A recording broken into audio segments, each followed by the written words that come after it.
जय बोधले श्रीमती गौरगतस्वामिने नामिने नमो आचार्य पादाय निदाय कृपपदायिने गौरगतदामदाय नगर ग्रामधारिणे नमो ओं विष्णुपदाय कृष्णप्रेष्ठाय बोधले श्रीमती भक्ति वेदांत स्वामिने नामिने नमस्ते सारस्वते देवी गौरवाणी प्रचारिणे निर्विशेष शून्यवादी पाश्चात्य देशधारिणे नारायणं नमस्कृत्यं नरं चैव नरोत्तमं देवीं सरस्वतीं व्यासं मुद्रयेत् नष्टप्रायेषु नित्यं बाहुदय सेवया भगवती उत्तमश्लोके भक्तिर्भवति नैष्टकी मुखं करोति वाचालं पुङ्गं लङ्घायते श्रीं यत्कृपातमहं वन्दे श्रीगुरुं दीनतारिणं परमानन्दं माधवं श्रीचैतन्येश्वरम् ॐ नमो भगवते वासुदेवाय ॐ नमो भगवते वासुदेवाय ॐ नमो भगवते वासुदेवाय हरे कृष्ण माताजी हरे भागवत कृष्ण। प्रार्थना पढ़ी माताजी।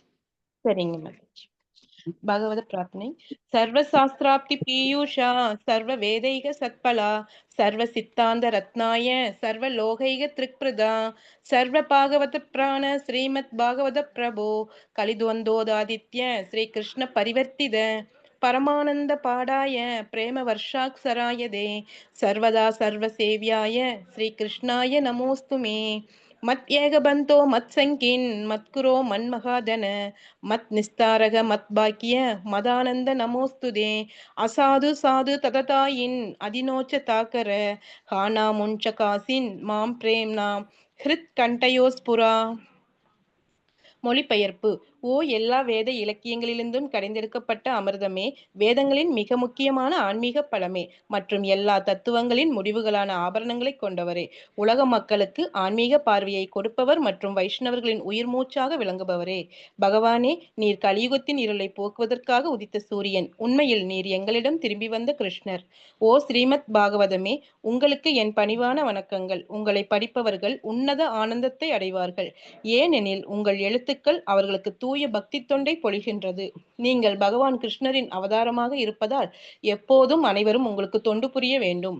ஓ ஸ்ரீமத் பாகவதமே, ஓ என்னுடைய ஒரே நண்பரே, உடன் இருப்பவரே, என்னுடைய ஆசிரியரே, என்னுடைய மிகப்பெரிய சொத்துமாகவும் விடுவிப்பவராகவும் இருப்பவரே, என்னுடைய மிக நல்ல பாக்கியம் மற்றும் ஆனந்தமாக இருப்பவரே, என்னுடைய மரியாதை கலந்த வணக்கங்களையும் ஏற்றுக்கொள்ளுங்கள். ஓ ஸ்ரீமத் பாகவதமே, புனிதமற்றவருக்கும் புனிதத்தை வழங்குபவரே, மிகவும் வீழ்ச்சியடைந்தவர்களை உயர்த்துபவரே, என்னை எப்போதும் கைவிட வேண்டாம். கிருஷ்ணருக்கான தூய பக்தி தொண்டருடன் எப்போதும் என் இதயத்திலும் தொண்டையிலும் தோன்றுவீராக.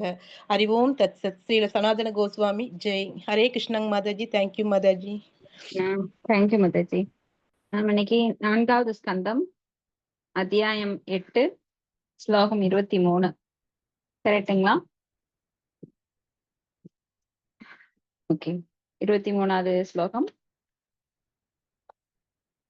நாண்யம் தத பத்ம பலாஷ லோசனாத் துக்கஸ்திதம் தே மிருகயாமி காஞ்சன யோ மிருகயதே ஹஸ்த கிருஹீத பத்மயா ஸ்ரீயே தைரைரங்க விம்ருக்கியமானயா.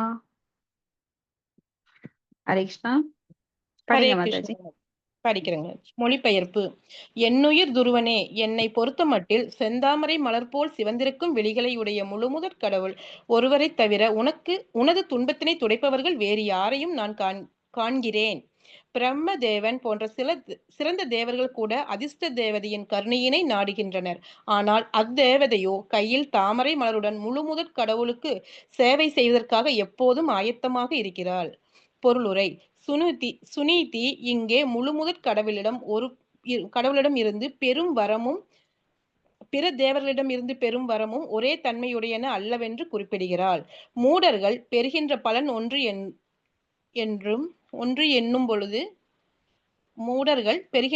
ஒன்று என்னும் பொழுது யாரை வணங்கினால் என்ன என்று கூறுகின்றனர். ஆனால் அது உண்மையன்று. பகவத்கீதையில் மேலும் தேவர்களிடமிருந்து பெறப்படும் வரங்கள் நிரந்தரமானவை அன்று. அவை குறைமதி உடையோருக்குரியனவென்றும் கூறப்பட்டிருக்கிறது. அதாவது தேவர்கள் என்னதான் மேன்மையான நிலையில் இருந்த போதிலும் அவர்களும் உலகியல் நிலையில் பந்தப்பட்ட ஆத்மாக்களே.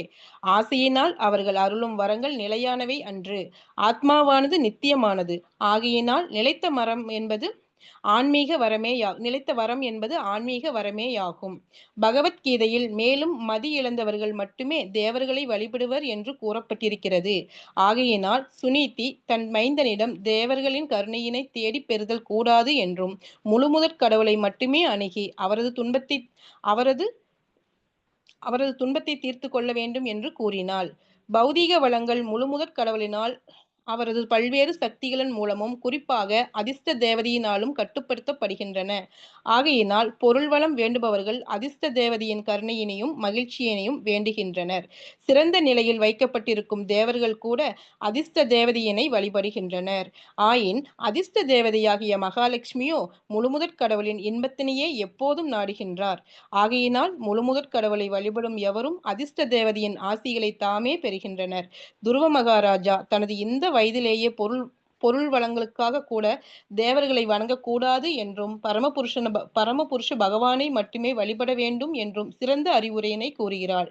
ஒரு தூய பக்தன் பொருள் வளர்ச்சிக்கான வரங்களை பரமபுருஷ பகவானிடம் கேட்காவிட்டாலும் கூட புனிதர்கள் பொருள் ஈட்டும் வரங்களுக்காக பகவானிடம் செல்கின்றனர் என்று கீதையில் கூறப்பட்டிருக்கிறது. பௌதீக நன்மைகள் வேண்டி முழுமுதல் கடவுளிடம் செல்லும் ஒருவன் அவருடன் கொண்ட தொடர்பினால் படிப்படியாக தூய்மையடைவான். இவ்வாறு அவன் தனது அனைத்து பொருளாசைகளையும் துறந்த ஆன்மீக வாழ்க்கை என்னும் மேடைக்கு உயர்த்தப்படுகிறான். அவ்வாறு ஆன்மீக நிலைக்கு உயராவிட்டால் அனைத்து மாசுக்களையும் கடந்து முற்றிலும் உயர்ந்த நிலையடைவது அவனுக்கு சாத்தியமன்று. துருவனின் அன்னையான சுனிதி தொலைநோக்குடையவள். அதனால் தான் அவள் தன் மகனிடம் முழுமுதற் கடவுளை தவிர பகவான் இங்கே தாமரை விழிகள் உடையவர் பத்ம பவாஷ லோஷனாத் என்று குறிப்பிட்டிருக்கிறார். ஒரு மனிதன் சோர்வுறும் பொழுது அவன் ஒரு அழகிய தாமரை மலரை பார்த்தான் என்றால் அவன் சோர்வு எங்கோ பறந்து போய்விடும். அதுபோல் துக்கமுடைய ஒருவன் முழுமுதற் கடவுளின் செந்தாமரை மலர் முகத்தை கண்ணுற்றான் என்றால் உடனே அவன் துக்கம் நீக்கம் பெறுவான். தாமரை மலரானது பகவான் விஷ்ணுவின் கரத்திலும் அதிர்ஷ்ட தேவதையின் கரத்திலும் சிறந்த அடையாளமாக திகழ்கிறது. பகவான் விஷ்ணுவையும் அதிர்ஷ்ட தேவதையினையும் சேர்த்து வழிபடுபவர்கள் ஜட வாழ்க்கையில் கூட அனைத்து வளங்களையும் பெறுவார்கள். பகவான் சில நேரங்களில் சிவ விருஞ்சி நுதம் என்று விளக்கப்படுகிறார். இதன் பொருள் சிவபெருமானும் பிரம்மதேவனும் கூட தங்கள் மரியாதைக்குரிய வந்தனங்களை முழுமுதற் கடவுளான நாராயணரின் திருவடி தாமரைகளில் சமர்ப்பிக்கின்றனர் என்பதாகும். ஹரே கிருஷ்ணாங் மதஜி. நன்றிங் மதஜி. ஹரே கிருஷ்ணா மாதாஜி, நன்றி. நம்ம ஏற்கனவே பல தடவை பார்த்திருக்கோம். சிவன் பிரம்மா போன்ற உயர்ந்த தேவர்கள் வழிபாடு கூட நம்மளுக்கு வேண்டியதில்லை. ஏன்னா நம்ம வேருக்கு நீரூற்றும் போது எப்படி அது பல்வேறு பாகங்களுக்கு சென்று பலன் பெறுகிறதோ அது போல பகவான் விஷ்ணுவை வழிபடும் போது, ஸ்ரீகிருஷ்ணரை வழிபடும் போது நாம மற்ற எல்லா தேவர்களையும் வழிபட்ட பலனை நாம் எய்துவோம். ஏன்னா எல்லாருமே பகவானுடைய அங்கத்துணுக்கு. அப்ப தேவர்கள் யாரு அப்படின்னா பகவானால் சக்தி அளிக்கப்பட்டவர்கள். அவங்களுக்கு தானா சக்தி உருவாக்கி நம்மளுக்கு கொடுக்கறது கிடையாது. சோ நாம் செய்த கர்ம வினைகளுக்கு ஏற்ப நமக்கு அவங்க பலன் தர்றாங்க. அதனால தேவ வழிபாடு அப்படிங்கிறது இங்க கண்டிக்கப்பட்டிருக்கு சில பிரபுபாதரால். அப்போ தேவ வழிபாட்டை விட பகவான் விஷ்ணுவை வழிபடுவது உயர்ந்தது. அதாவது தேவார்த்தி பூதாப்த நிருணாம் பித்ருணாம் ந கிங்கரோ ராஜன் முனீச்ச ராஜன் சர்வாத்மாயக சரணம் சரண்யம் கதோ முகுந்த பரிகிருத்தி கர்த்தம் அப்படின்னு நாம ஒரு ஸ்லோகம் பார்த்திருக்கோம். அப்ப யார் முழுமுதற் கடவுளை வணங்குகிறார்களோ அவங்க தேவர்களுக்கோ முன்னோர்களுக்கோ பித்ருக்களுக்கோ பிற ஜீவராசிகளுக்கோ கடன் பட்டவர்கள் அல்ல அப்படின்னு. அந்த அளவு சக்தி வாய்ந்தது முழுமுதற் கடவுளுடைய வழிபாடு. அப்ப யாரு இந்த தேவர்களை வழிபடுறா அப்படின்னா நாம பார்த்திருக்கோம். அந்த துபல தேசம் தத்பவதி அல்பமேதசா அப்படிங்கிற சிறுபுத்தியுடையவர்கள் அவங்கதான் தேவர்களை வழிபடுறாங்க. எதனாலனா சிறு நன்மை கிடைக்கிறதுக்காக. இப்ப தேவர்களுக்கும் சிறு நன்மை அளிக்க முடியும், ஆனா அவங்களால சொந்தமா கொடுக்க முடியாது. அவங்களுடைய அக்கௌண்ட்ல இருந்து எடுத்து அத எப்பயோ வர்றதை இப்ப கொடுக்கலாம். ஆனா எப்பவுமே அது நிரந்தரம் கிடையாது. சோ தேவ வழிபாடு அப்படின்ற சிறு நன்மை கிடைக்கலாம், ஆனா அது நிரந்தரம் கிடையாது. ஆனா பகவான் முழுமுதற் கடவுளை வழிபடும் போது நம்மளுக்கு மிகப்பெரிய நன்மை கிடைக்கும். ஏன்னா நம்ம இந்த துன்பத்திலிருந்தே அகன்று விடுகிறோம். துன்பம் இருந்தா தானே நம்ம தேவர்களை வழிபடுவோம். துன்பமே இல்லை அப்படின்னா நாம எதற்காக அந்த வழிபாடு? சோ முழுமுதற் கடவுளுடைய வழிபாடு நம்மளுக்கு இங்க அழுத்தமாக சொல்லப்பட்டிருக்கு. அப்ப அதைத்தான் இங்க சுனீத்தியும் சொல்றாங்க. தன்னுடைய பிள்ளை வந்து நல்ல ஒரு நிலைமைக்கு வரணும் அப்படின்னா முழுமுதற் கடவுளை வேண்ட வேண்டும், அவரை குடிச்சு தவம் பண்ணு அப்படின்னு சொல்றாங்க. அப்ப தேவர்கள் வழிபாடு அது வந்து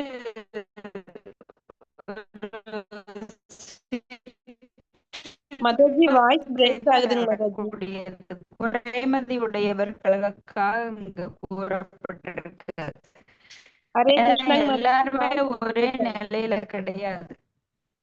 சோ எப்படி ஒரு ஸ்கூல்ல கேட்க மாட்டேங்குது மாதாஜி, சரியா கேட்க மாட்டேங்குது. நீங்க சொன்ன இப்ப 2 பாயிண்ட் சொன்னீங்க, இது 2 கிளியரா கேட்கலீங்க மாதாஜி. நெட் பிரச்சனையாட்ருக்கு. ஹரே கிருஷ்ணா. அதான் மாதாஜி, கொஞ்சம் இரு. சோ இங்க பாகவதத்துல நம்மளுக்கு முழுமுதற் கடவுளுடைய வழிபாடு மட்டுமே சொல்லப்பட்டிருக்கிறது. இப்ப கேக்குதுங்களா? கேக்குதுங்க மாதாஜி. கிளியரா இருக்கீங்க? சரிங்க. அப்போ அந்த வந்து தூ பலம் தேசம் தத்பவதி அல்பமேதசாம். சிற்றறிவுடையவர்கள் என்ன பண்றாங்கன்னா எப்பொழுதும் தேவ வழிபாட்டில் ஈடுபட்டிருக்காங்க. எதுக்காக அப்படின்னா தேவர்களுக்கும் ஒரு குறிப்பிட்ட நன்மை வழங்குற பவர் இருக்கு. ஆனா அது நிரந்தரமானது கிடையாது, நித்தியமானது கிடையாது. ஆனா பகவான் வழிபட முழுமுதற் கடவுள் பகவானை வழிபடுறவங்களுக்கு அது நித்தியமான நலன் கிடைக்குது, நன்மை கிடைக்குது. எப்படின்னா நாம துன்பமில்லாத உலகுக்கு போகும்போது அங்க எந்த தேவையுமே கிடையாது. சோ சச்சித்த ஆனந்த வடிவத்துல ஆன்மீக உருவம் எடுத்து நாம அங்க சந்தோஷமா இருக்கலாம். அப்ப இங்க சுனீதி அததான் இங்க சொல்றாங்க தன் பையனுக்கு. யாரெல்லாம் ஒரு தாயோ தந்தையோ நேத்து பார்த்தோம், அவங்க என்ன பண்ணுவாங்கன்னா முழுமுதற் கடவுள் பற்றிய ஞானத்தை கொடுப்பாங்க பகவத்கீதை பாகவதம் மூலமா. இல்லைன்னா அவங்க அம்மாவும் கிடையாது, அப்பாவும் கிடையாது, குருவும் கிடையாது. அப்போ நிலைத்த மரம் அப்படிங்கிறது, நிலைத்த வரம் அப்படின்னா ஆன்மீக வரம். பகவத்கீதையில மதியிழந்தவர்கள் மட்டுமே தேவர்களை வழிபடுவர் அப்படின்னு சொல்லியிருக்காரு கிருஷ்ணா. ஏன்னா அவர் இன்னும் சொல்றாரு, அவர் என்னன்னா ஒவ்வொருவர் மனசுலயும் நானே வந்து தேவர்களை வழிபடும்படி பரமாத்மாவாக இருந்து நான் வழி காமிக்கிறேன். அப்ப வழி காமிக்கிறவர் ஏன் இப்படியும் சொல்றார் அப்படியும் சொல்றார்? ஏன்னா நாமெல்லாம் அனுபவிக்கணும்ன்ற ஆசையில இங்க வந்திருக்கிறோம். அதை அவர் தடுக்கிறது கிடையாது. நம்ம சுதந்திரத்தில் அவர் தலையிடுவதில்லை. அப்ப நாம தேவர்களை வழிபடணும்னு ஆசைப்பட்டா எந்தெந்த ஆசைகளுக்கு தகுந்த மாதிரி எந்தெந்த தேவர்களை வழிபடணும்னு சொல்லி அவர் உள்ளிருந்து வழிகாட்டுறார். சோ என்ன சொல்றார்? தேவர்களை வழிபடுபவர்கள் தேவர்களிடம் செல்வர், என்னை வழிபடுபவர்கள் என்னிடமே வருவர் அப்படிங்கிறார். யாந்தி தேவா விரதா தேவன் பித்ரு யாந்தி பித்து விரதாக பூதானி யாந்தி பூதேஜியா யாந்தி மத்யாஜினோ அபிமாம் அப்படின்னு சொல்றாரு இல்லையா?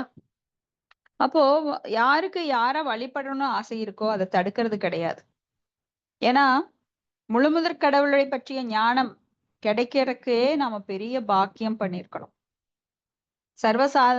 சர்வசாதாரணமா நம்மளுக்கெல்லாம் வந்து பகவான் கிருஷ்ணருடைய வழிபாடு கிடைக்காது. ஏன்னா உயர்ந்த வழிபாடு. எப்படி ஒரு டைமண்ட் ஷாப்ல பாத்தீங்கன்னா கூட்டம் அதிகமா இருக்காது, ஏன்னா அது உயர்ந்த நிலை, குவாலிட்டி அதிகம்.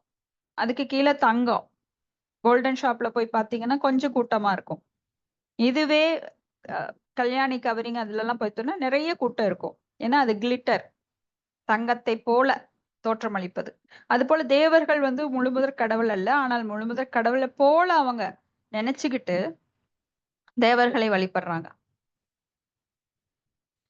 இதே நாம வந்து பிரம்ம விமோகன லீலை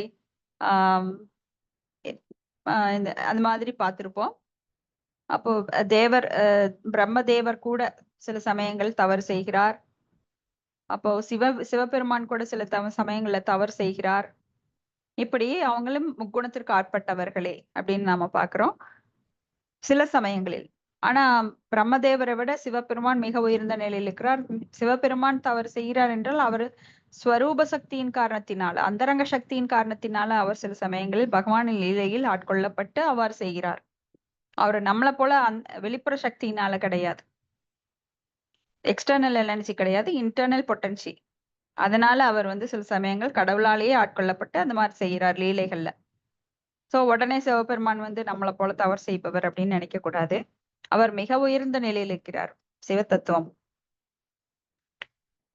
அப்போ சில சமயம் அதிர்ஷ்ட தேவதையான மகாலட்சுமியை சிலர் வழிபடுவாங்க.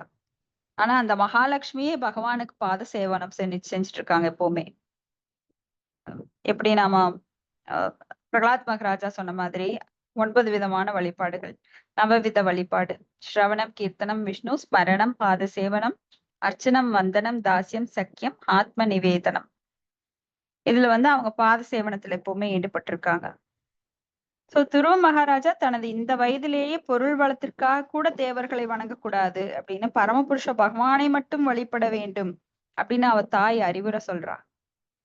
ஏன்னா சின்னதுல வந்து அந்த பிஞ்சு மரத்துல அடிச்சா எப்படி ஆணி உள்ள ஏறும். இதுவே வந்து அந்த மரம் வளர வளர முதிர்ந்து கடினமாகும் போது அதுல ஆணி அடிக்கணும்னா ரொம்ப ஹார்டா இருக்கும். அப்ப சின்ன வயசுல நம் தாய் தந்தை நம்மளுக்கு என்ன அறிவுரை கூறுகிறார்களோ அது இன்னைக்கு வரைக்கும் யூஸ் ஆகும். சின்ன வயசுல நம்மள எப்படியோ போகட்டும் விளையாடு. நீ எப்படி வேணா விளையாடு. மத்த பசங்கள அடிச்சிட்டு வா, கொன்னுட்டு வா அப்படின்னு சொன்னா நம்ம உட்பட்டிருக்க மாட்டோம் இன்னைக்கு இல்லைங்களா?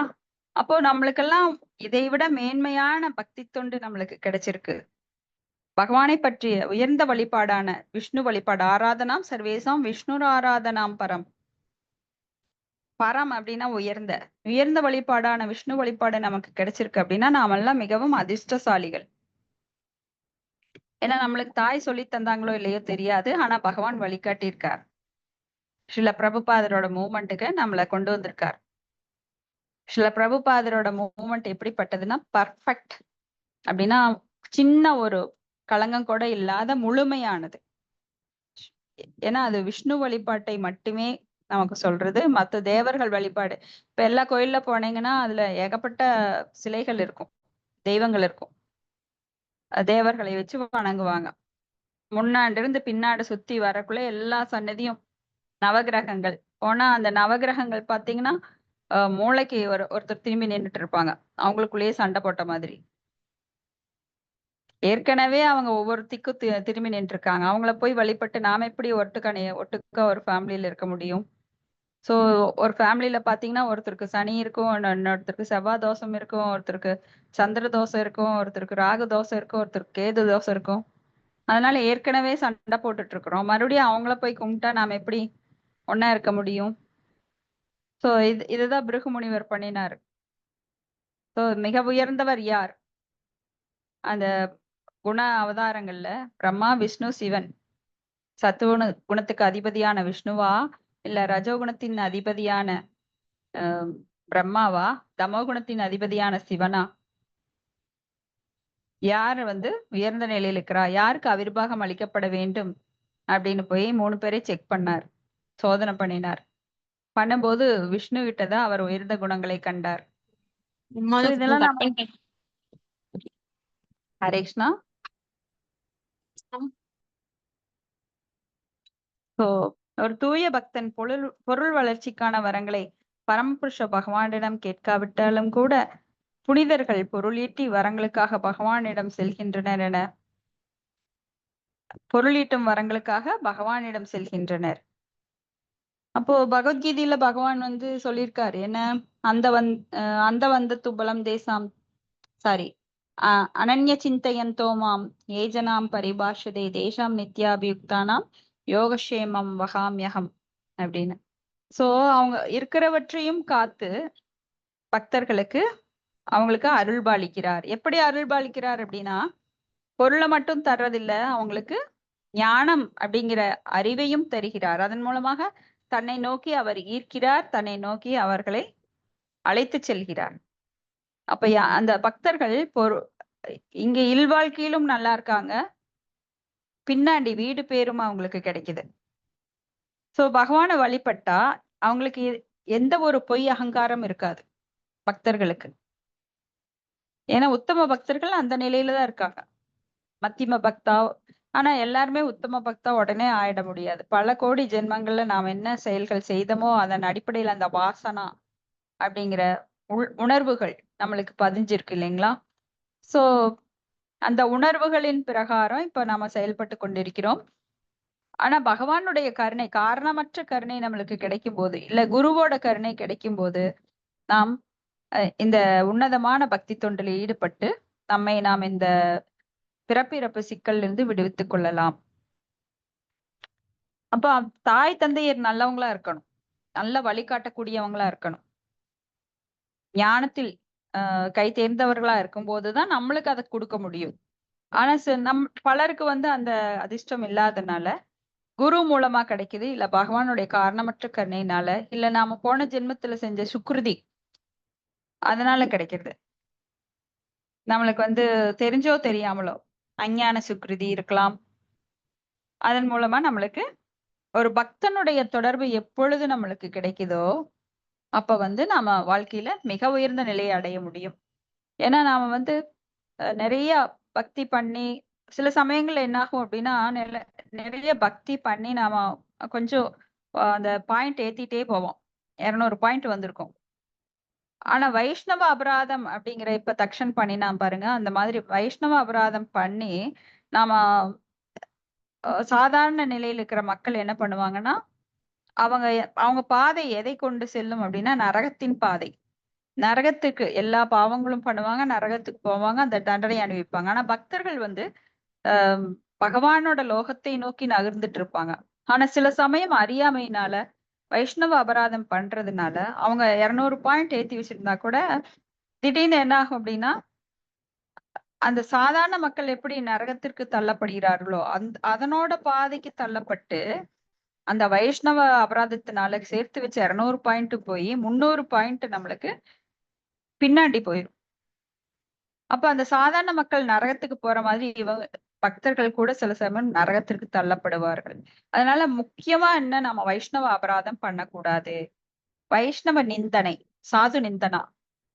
சாது நிந்தனை பண்ணின சாதுக்கள்னா யாருன்னா, யார் ஒருவர் வைஷ்ணவர்கள் அப்படின்னா அதுக்குரிய எக்ஸ்பிளனேஷன் என்ன குடுக்குறாருன்னா, சைத்தன்ய மகாபிரபு யார் ஒருவர் பகவானின் நாமத்தை உச்சரிக்கிறார்களோ அவங்கெல்லாம் வைஷ்ணவர் அப்படின்னு சொல்றாரு. அப்ப ராமானந்தராயர் மறுபடியும் கேட்கிறார், யார் வைஷ்ணவர்கள் அப்படின்னு. அப்ப மறுபடியும் சொல்றார், யாரெல்லாம் எனது நாமத்தை தொடர்ந்து உச்சரிக்கிறார்களோ அவங்கெல்லாம் வைஷ்ணவர்கள். அப்புறம் 3வது தடவை கேட்கிறார், யார் வைஷ்ணவர்கள் அப்படின்னு. அவர் சொல்றார், யாரை கண்டவுடன் அந்த பக்தி சக்தியானது தொற்றிக்கொள்கிறதோ, ஏன்னா இது உத்தம பக்தர்கள் நாம வந்து அவங்களுடைய சகவாசம் இருந்தது அப்படின்னாலே, நம்மளுக்கு அவங்க கிட்ட இருந்து அந்த காற்றிலேயே அந்த உணர்வானது நம்ம கிட்ட தொத்திக்கும்.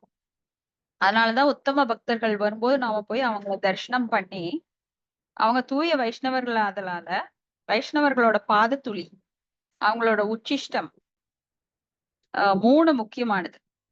பாதத்துளி, உச்சிஷ்டம், அப்புறம் அவங்க பாதத்தை கழுவின நீரை எடுத்து நம்ம தலை மேல தொளிச்சுக்கணும். அவங்களோட பாதம் பட்ட அந்த தூசை எடுத்து நம்ம தலையில பூசிக்கணும். இப்படி வைஷ்ணவர்களுடைய அசோசியேஷன் ரொம்ப ரொம்ப முக்கியமானது. அஹ் அஹ் அஹ் அது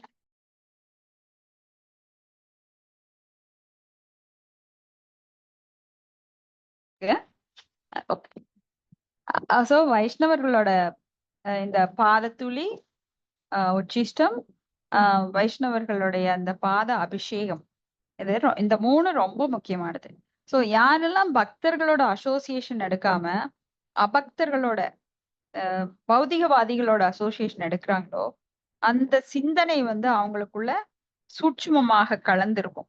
அதனால என்ன ஆகும் அப்படின்னா, நம்ம பக்தி நிலையில முன்னேறினால் கூட அபக்தர்களோட அசோசியேஷன் எடுக்கும்போது நாம என்ன வைஷ்ணவ அபராதம் பண்றதுக்கு நிறைய சான்சஸ் இருக்கு. ஏன்னா அபக்தர்களோட அந்த லௌதிகவாதிகளோட அசோசியேஷன் எடுக்கும்போது அந்த எதிர்மறை சிந்தனை நம்மளுக்குள்ள சூட்சுமமா உள்ள பரவி இருக்கும். அப்ப அந்த நிலையில வைஷ்ணவர்களை எடை போட்டு நம்ம அந்த அபராதத்தை பண்ண ஆரம்பிச்சிருவோம். சோ இது எப்பவுமே பக்தர்களோட சங்கம் ரொம்ப முக்கியம். அபக்தர்களோட சங்கம் நம்மளுக்கு தேவையே கிடையாது. அத எடுத்துட்டோம் அப்படின்னா அவ்வளவுதான். நம்ம வைஷ்ணவ நிந்தனை பண்ண ஆரம்பிச்சிருவோம். சோ இங்க வந்து பௌதிக நன்மைகள் வேண்டி முழுமுதற் கடவுளிடம் செல்லும் ஒருவன் அவருடன் கொண்ட தொடர்பினால் படிப்படியாக தூய்மை அடைகிறான். பௌதிக நன்மைகளை வேண்டிதான் நாம முதல்ல பக்தி பண்றோம், பகவானை நோக்கி நாம இது பண்றோம்.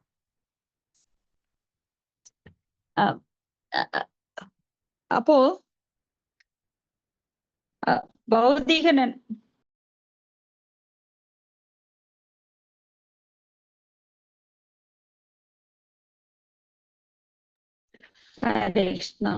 அப்போ சூர்யா போய்ப்பாரு. பௌதிக நன்மைகளை வேண்டி நாம எல்லாம் முதல்ல வந்திருக்கலாம். ஆர்த்தோ அர்த்தாத்தி ஜிக்ஞாசு ஞானீச்சா பரந்தப அப்படின்னு சொல்லி. அப்போ என்னதான் பௌதிக நன்மைகளை நாடி நம்ம பகவான் முழுமுதற் கடவுள் அகாம சர்வ காமோவா மோக்ஷ காம உதாரதி தீவிரேன பக்தி யோகேன யஜேத புருஷம் பரம் அப்படின்னு சொல்லிட்டு, நம்ம ஆசைகளே இருந்தாலும் ஆசைகளே இல்லாவிட்டாலும் கூட நாம் யாரை வழிபடணும் அப்படின்னா பகவான் கிருஷ்ணரே தான் வழிபட வேண்டும். அதற்காக தேவ வழிபாட்டுல ஈடுபடக்கூடாது. அப்ப பகவான் கிருஷ்ணரையே நாம வழிபடணும் என்னவாக இருந்தாலும்.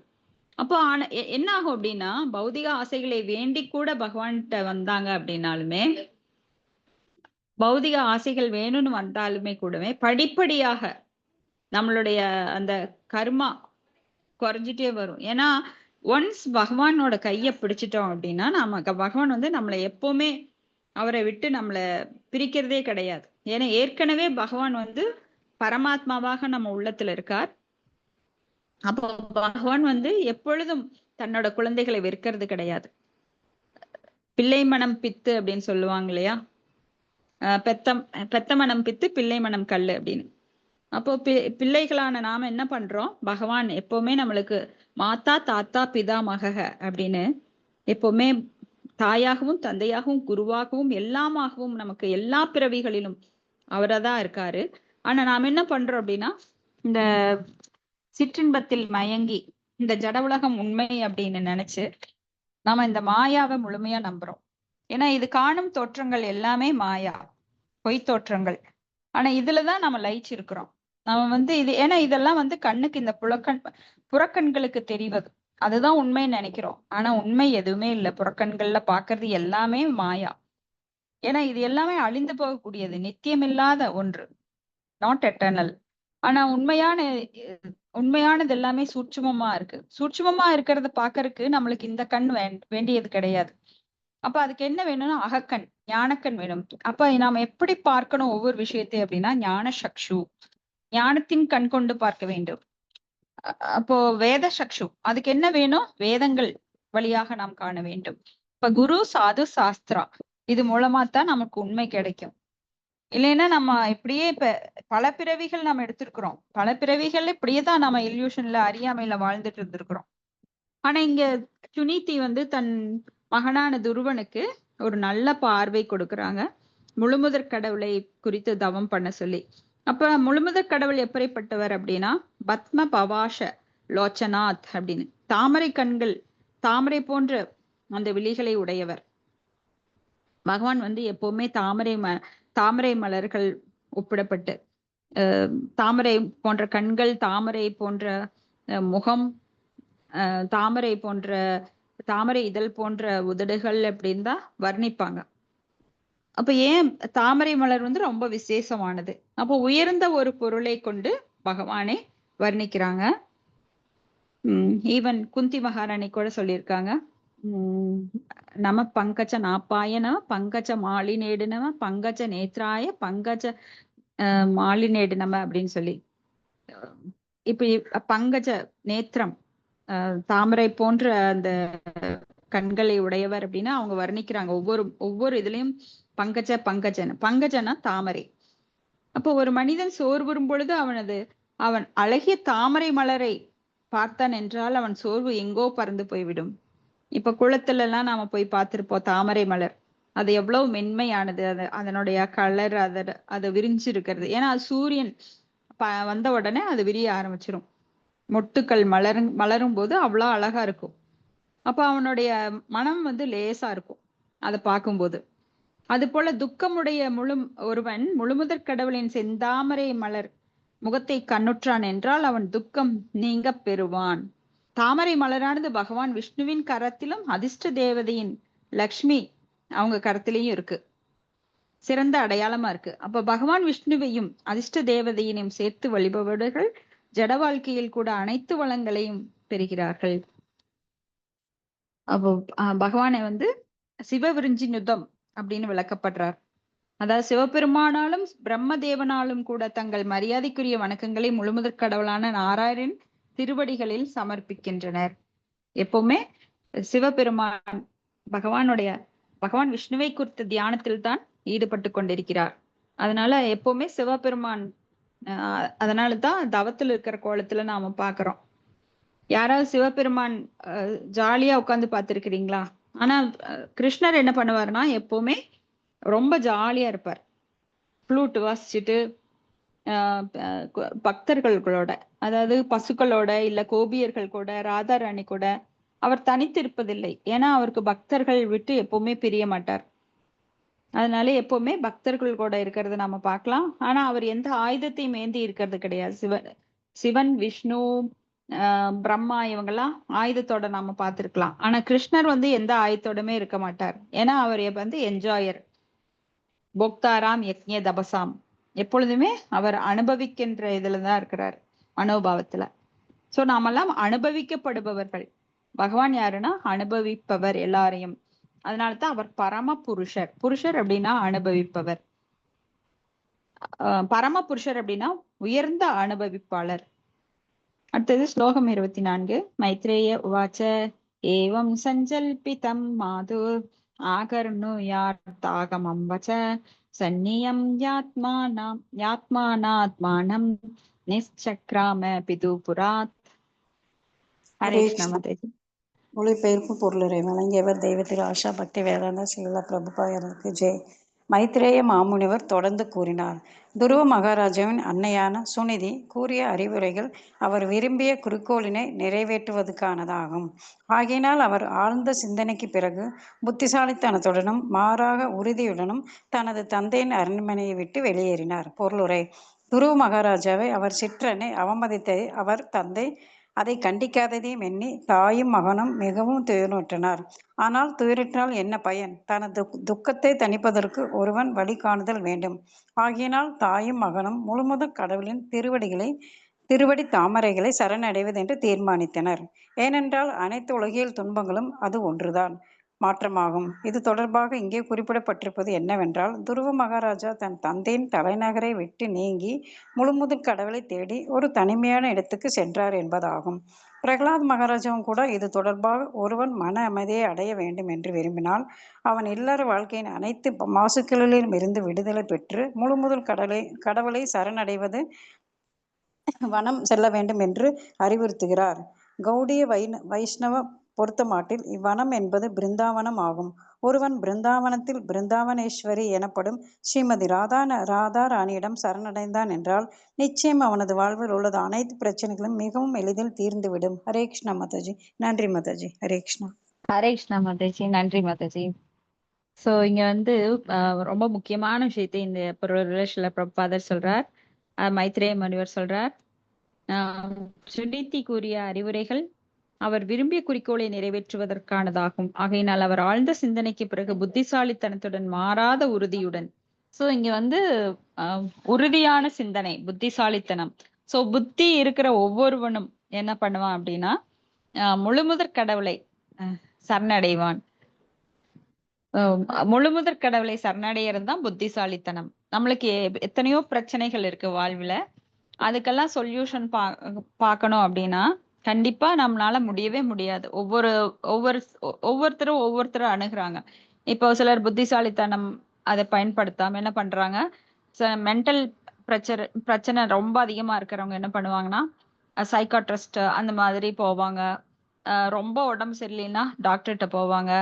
ஆனா யாருனாலையும் அந்த தீர்வு முழுமையான தீர்வு கொடுக்க முடியாது.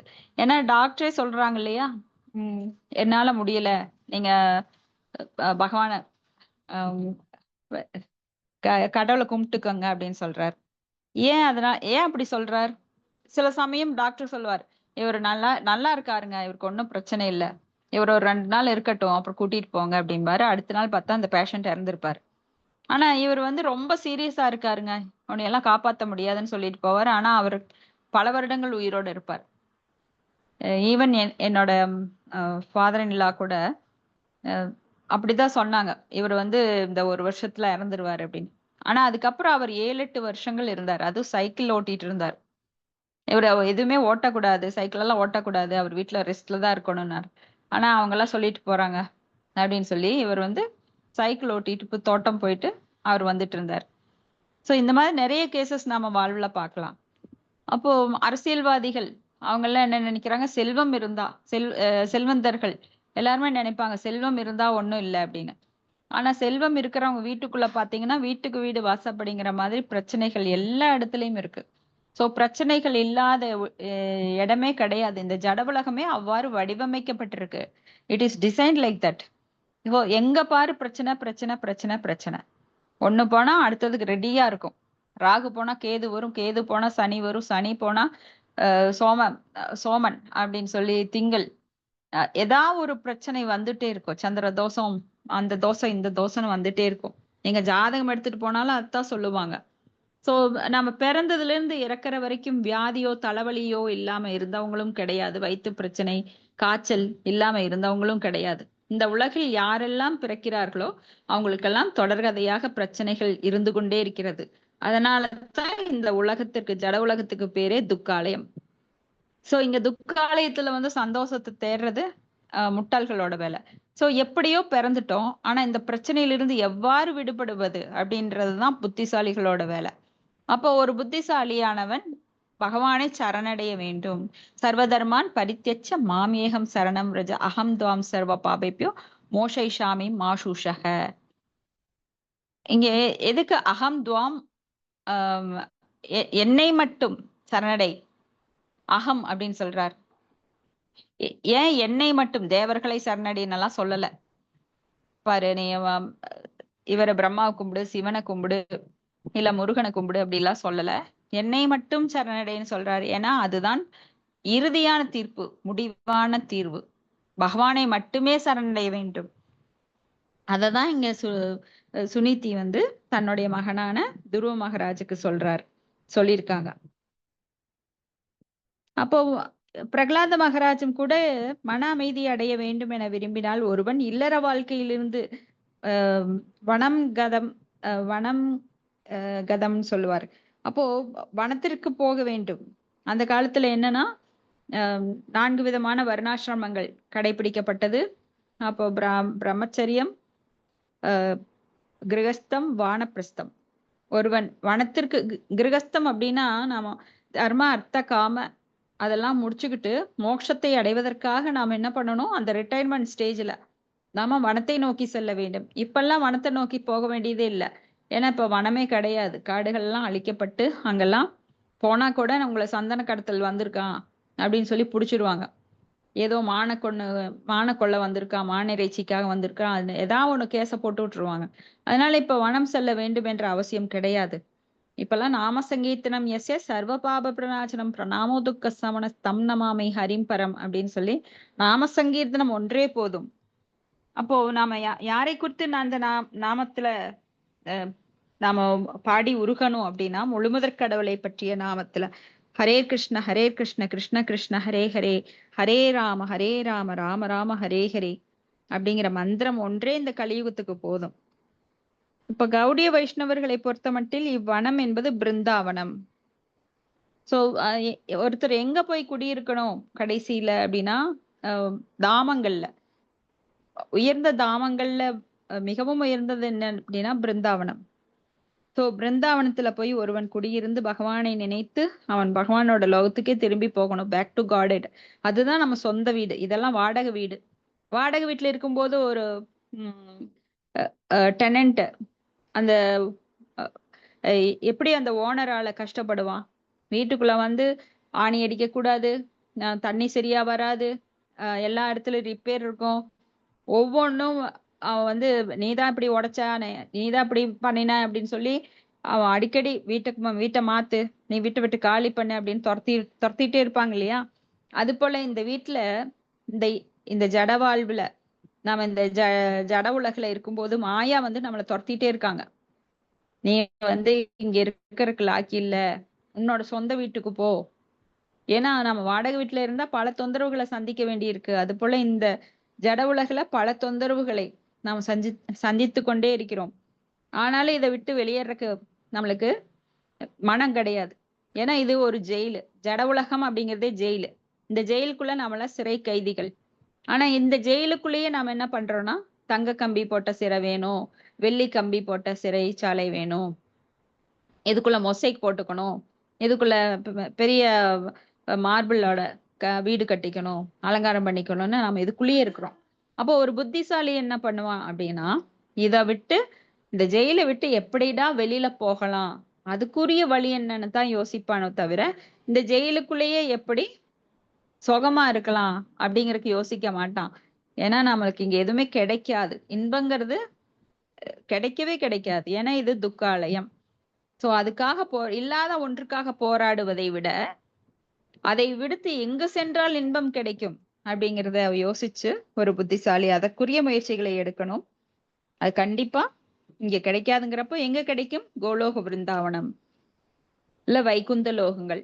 அங்க போறதுக்கு ஒவ்வொருத்தரும் முயற்சி பண்ணணும்.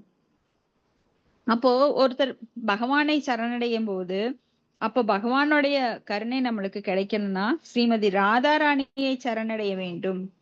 ஏன்னா அவங்கதான் ரெக்கமெண்ட் பண்ணுவாங்க. இப்ப நாம போய் டைரக்ட் சின்னதுல எல்லாம் நாம பார்த்திருப்போம், டைரக்டா அப்பாட்ட கேட்க மாட்டோம்.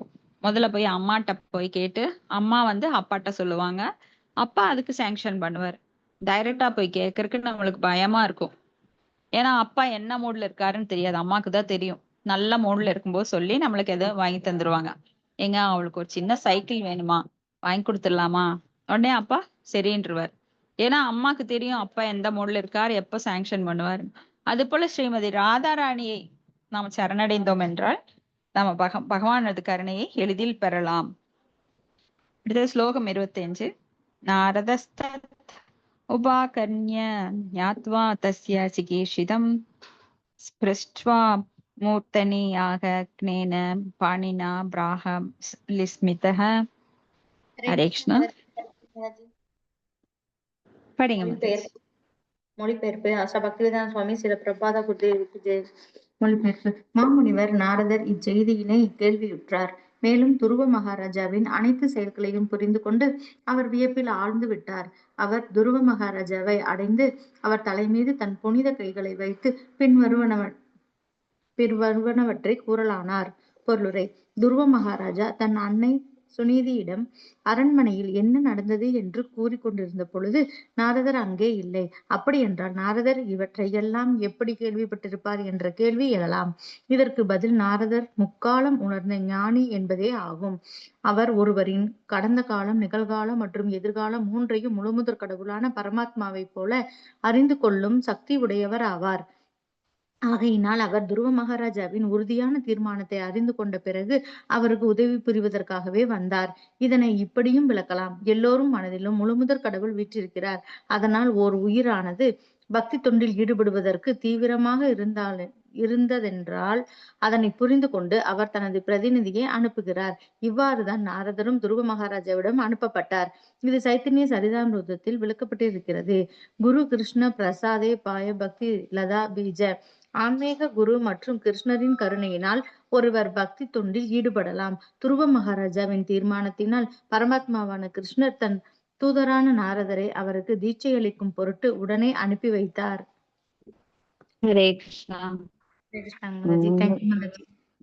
ஹரே கிருஷ்ணா. இது ரொம்ப மிகவும் புரியப்பட வேண்டிய விஷயம் என்ன அப்படின்னா, யாருக்கு பகவான் துணை புரிகிறார், எல்லார்கிட்டையும் பரமாத்மாவாக உள்ளத்தில் இருக்கிறார். யாரோட உள்ளத்தில் என்ன ஆசைகள் இருக்குதோ அதுக்கு தகுந்த போல அவர் பற்பல தேவ வழிபாட்டிலும் ஈடுபடுத்துகிறார். ஆனால் தன்னை நோக்கி வரும் ஜீவாத்மாக்களை தன்னிடம் ஈர்த்து கொள்வதற்காக அவர் நாரதர் போன்ற தூதுவரையும் எப்படி துருவ மகாராஜாக்கு அனுப்பினாரோ அது போல நமக்கும் பல பக்தர்களை காணிச்சு கொடுக்கிறார். சோ இது வந்து சாதாரணமா பக்திக்குள்ள முதல்ல ஆரம்ப நிலையில இருக்கிறவங்களுக்கு புரிய வேண்டிய விஷயம் என்னன்னா, நாம மனதில் எந்த ஆசைகளை நினைத்து கொண்டிருக்கிறோமோ அது நிறைவேறுவதற்கு பகவான் உபதிரஷ்டா அனுமந்தா பர்த்தா போக்தா மகேஸ்வர அப்படின்னு துணை புரிகிறார் இல்லைங்களா? அப்ப இங்க வந்து நாரத முனிவர் இந்த செய்தியை கேள்வியுறுகிறார். எந்த செய்தி? துருவ மகாராஜா காட்டுக்கு போறார், வனம் செல்கிறார் அப்படிங்கிற செய்தி கேக்குது. துருவ மகாராஜாக்கு வயசோ 5, சிறிய பாலகன். அப்போ நாரதர் வந்து எப்படி இது தெரியுது நாரதருக்கு? இந்த சம்பவம் நடக்கும்போது, இந்த சம்பாஷணைகள் நடக்கும்போது அவர் அருகில் இல்லை. ஆனாலும் அவருக்கு எப்படி தெரியும் அப்படின்னு கேட்கறவங்க, விதாண்டமா குதர்க்கமா கேட்கறவங்க எல்லாம் இருப்பாங்க. இப்ப நாரத முனிவர் நம்மை போன்ற சாதாரண ஒரு ஜீவாத்மா கிடையாது. அவர் முற்றிலும் துறந்தவர், திரிகால ஞானி, முக்காலமும் உணர்ந்தவர். அவர் எப்படி பரமாத்மா வந்து நமக்கு முக்காலமும் உணர்ந்தவரோ அது போல பகவானால் சக்தி அளிக்கப்பட்ட சில ஜீவராசிகள் நாரதர் போன்றவர்கள். அவர் வந்து சர்வலோக சஞ்சாரி, எந்த இடத்துலயும் அவர் இருக்க மாட்டார், எல்லா உலோகத்திற்கும். இப்ப லோகம் விட்டு லோகம் போகணும்னா சாதாரண ஜீவராசிகளால முடியாது, அது மனிதர்களால நிச்சயமா முடியாது. நாம இந்த இடத்த விட்டு அடுத்த வீதிக்கு போகணும்னாலே நடந்து போனா ரொம்ப நேரம் ஆகும். இதுவே வந்து சைக்கிள்ல போனா கொஞ்ச நேரம், இதே பைக்ல போனா இன்னும் கொஞ்ச நேரம் முன்னாடியே போயிடலாம்.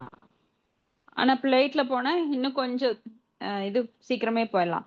ஆனா பிளைட்ல எங்க போக முடியும்? ஒரு நாடு விட்டு ஒரு நாடு தான் போக முடியுமோ தவிர ஒரு லோகம் விட்டு ஒரு லோகம் போக முடியாது.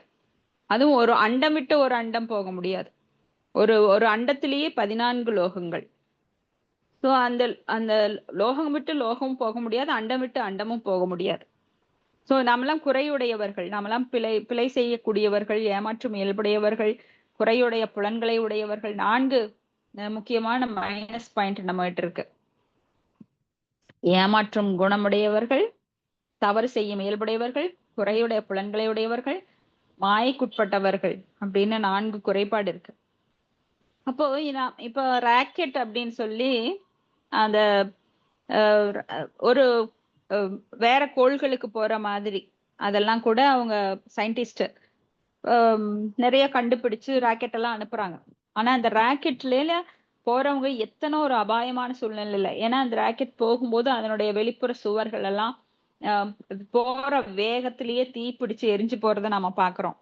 அப்ப இது மற்ற கோள்களுக்கு போறதுக்கு வாய்ப்பே இல்லைன்னு சில பிரபுபாதர் சொல்றாரு. இதுவே அண்டம் விட்டு அண்டம் எல்லாம் போறதுக்கு சான்ஸே கிடையாது. ஏன்னா ஒரு அண்டமானது எப்படி கவர் பண்ணப்பட்டிருக்கு? பஞ்சபூதங்களால, நீர், நிலம், நெருப்பு, காற்று, ஆகாயம். இது ஒன்றை விட ஒன்று 10 மடங்கு அதிகமாக. எப்படி ஒரு தேங்காயானது உள்ள நீர் இருக்கும், அந்த நீருக்கு மேல தேங்காய் இருக்கும், தேங்காய்க்கு மேல ஒரு ஓடு இருக்கும், ஓடுக்கு மேல நார் இருக்கும், நாருக்கு மேல மட்டை இருக்கும். அது மாதிரி இந்த அண்டங்கள் எல்லாம் பல சுவர்களால இப்படி அது கவர் பண்ணப்பட்டிருக்கு. இத வந்து சாதாரணமா எல்லாராலையும் அதை ஊடுருவி போக முடியாது. ஆனா நாரதர் போன்ற சில பகவானுடைய அம்சமான அவர் என்ன பண்ணுவார்னா, பகவானால் சக்தி அளிக்கப்பட்ட சக்தியாவை அவதாரம் அவர். அதனால அவர் அண்டம் விட்டு அண்டம் போக முடியும். அதனாலதான் சர்வலோக சஞ்சாரி அவர். ஆனா இந்த சினிமாக்கள் எல்லாம் பாத்தீங்கன்னா அவருக்கு ரொம்ப காமெடியனா காட்டுவாங்க. கிடையாது, அவர் வந்து பக்தி சக்தி, பக்தியை வந்து பரப்புறதுக்கான சக்தி அவருக்கு அளிக்கப்பட்டிருக்கு, பக்தி சக்தி அவர். இப்படி நாரதருக்கு எப்படி தெரியும் அப்படின்னு கேட்டா, அவருக்கு எல்லாமே தெரியும். லோகத்துல என்ன நடக்குது, எங்க என்ன நடக்குது, யார் எந்த, ஏன்னா அவங்க எல்லாம் பக்தியை பரப்புறவங்க. பகவானிடம் இந்த ஜீவராசிகளை அழைத்து செல்வதற்கான தூதுவர்கள் அவங்களா, பகவானுக்காக அவங்க செயல்படுறவங்க. சோ அப்படிப்பட்டவர் அங்க வர்றார். அது ஏன் வர்றார் அப்படின்னா, துருவனுக்குள்ள இருக்கின்ற அந்த பரமாத்மாவுக்கு தெரியும் இப்ப துருவன் வந்து என்னை நோக்கி தவம் செய்ய போகிறான், அப்ப அவனுக்கு ஒரு கைடன்ஸ் வேணும், அதுக்காக நான் நாரதரை அனுப்புறேன் அப்படின்னு சொல்லி பகவானே நாரதரை அனுப்புறார். அப்போ நாரதர் என்ன நீ போ அப்படின்னு சொல்லி லெட்டர் போடுறாரா இல்ல போன் பண்றாரா? பகவான் அப்படி பண்ண வேண்டிய அவசியம் இல்லை. ஏன்னா நாரதருக்குள்ளும் பரமாத்மாவாக பகவான் இருப்பதால் நம்மளுக்குள்ள இப்படி நாம எல்லாருமே இப்போ ஜீவராசிகள், நம்மளுக்குள்ள எல்லாருக்குள்ளயும் பரமாத்மா இருக்கார். நாம நினைப்போம் இப்பதான் உங்களை நினைச்சேன், அதுக்குள்ள இங்க வந்துட்டீங்க, இப்பதான் உங்களுக்கு போன் பண்ணணும்னு நினைச்சேன், ஆனா நீங்க போன் பண்ணிட்டீங்க. இதையெல்லாம் விஞ்ஞானிகள் என்ன சொல்லுவாங்க? டெலிபதி அப்படிம்பாங்க. ஆனா டெலிபதியும் இல்ல, ஒரு மங்காணி இல்ல. அதெல்லாம் என்ன? பரமாத்மா, உள்ள இருக்கிற பரமாத்மாவும் எனக்குள்ள இருக்கிற பரமாத்மாவும் அந்த உடம்புல இருக்கிற பரமாத்மாவும் கனெக்ட் பண்ணிக்கிறாங்க. இது வந்து நான் டெல்லியில இருக்கிற ஒருத்தர் கூடயோ இல்ல இங்க கோயம்புத்தூர்ல உட்காந்துட்டு நான் வந்து என்னை பிசிக்கலா கனெக்ட் பண்ண முடியாது.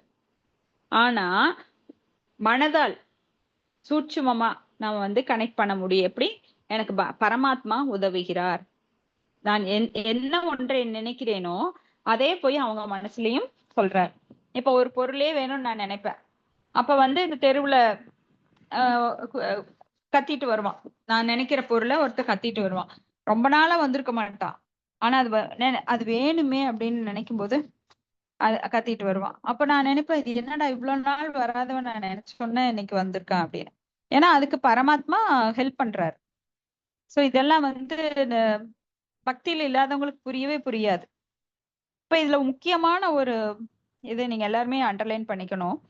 அப்போ ஒரு உயிரானது பக்தி தொண்டில் ஈடுபடுவதற்கு தீவிரமாக இருந்ததென்றால் அதனை புரிந்து கொண்டு அவர் தனது பிரதிநிதியை அனுப்புகிறார்.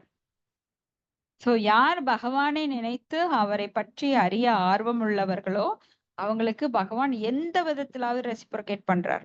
ஒரு பக்தனை அவங்க கண்ணு முன்னாடி காமிக்கிறார், இல்ல பகவத்கீதை கையில கொடுக்கிறார், பாகவதம் கிடைக்கிற மாதிரி செய்கிறார். ஏதோ ஒரு விதத்துல நம்மளுக்கெல்லாம் அனுபவம் இருக்கும்.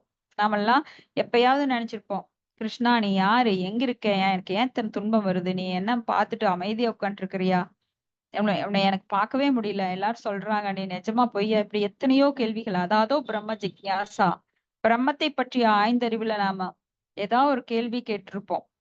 நிறைய கேள்விகள் கேட்டிருப்போம். எப்பவோ கேட்டிருப்போம், எப்பவோ துன்பப்பட்டிருப்போம், அழுதிருப்போம். ஆனா பகவான் வந்து நம்மளுக்கு இப்ப அதற்குரிய விடையாக நம்மளுக்கு பாகவதம், பகவத்கீதை, பக்தர்கள் சங்கம். அப்போ முதலா ஒரு பக்தரை சந்திச்சிருப்போம். அவங்க வந்து இஸ்கானுக்கு வாங்க, அங்க நல்லா இருக்கும், உங்க பிரச்சனையெல்லாம் தீரும் அப்படின்னு ஏதோ பொய்யாவாவது சொல்லியிருக்கலாம். ஏன்னா ஒரு ஒரு நல்லது நடக்கணும்னா 1000 பொய் பேசியாவது அது செய்யணும்பாங்க. இப்போ பக்திக்கு வர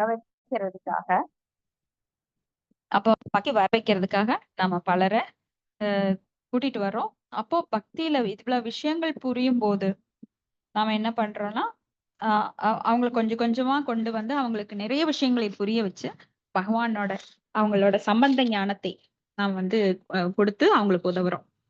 ஸோ சம்பந்தாக்கு அப்புறம் அபிதேய ஞானம், அப்புறம் பிரயோஜன ஞானம், இப்படி படிப்படியா ஒவ்வொருத்தருக்கு கிடைக்குது. ஹரே கிருஷ்ணா. இதோட நிறுத்திக்கலாம். உங்களுக்கு ஏதாவது சந்தேகம் அல்லது கருத்துக்கள் இருந்தா கேட்கணும். ஹரே கிருஷ்ணா.